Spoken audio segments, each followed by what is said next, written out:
for a defendant to attack a member of the court staff in this way?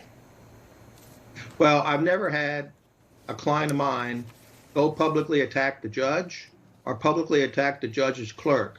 That would be unheard of. But of course, I haven't represented a man running for president of the United States, and he's in the middle of a campaign. And apparently he feels that he's being politically charged. And the one court says he does have a First Amendment right. The appellate court in New York said that the civil judge was wrong. We'll see what the D.C. Circuit does. But it's kind of unheard of. But, you know, we're in unprecedented times where you have a former president who's running for president, who's a defendant in criminal cases. And on one side, you say he's running for office. That's why he's doing this. And the other side, he's a defendant. He shouldn't be attacking the judiciary. It's a balancing test for sure, Paula. But also fair to say it's different attacking the Justice Department writ large or the Attorney General of the United States as compared to attacking a judge's clerk, who we know doesn't have large sway over, you know, how cases proceed.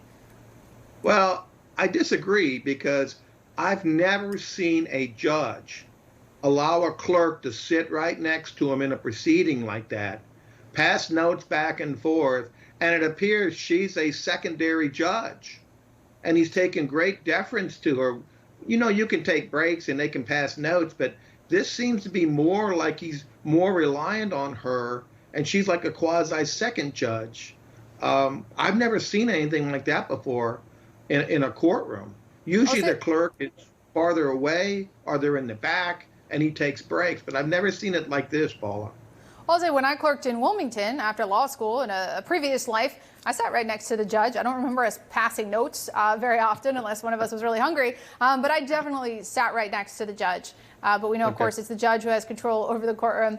Jim Jansen, thank you so much for joining us. I appreciate it. Thank you, Paula.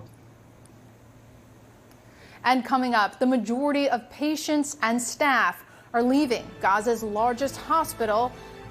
We'll bring you the latest.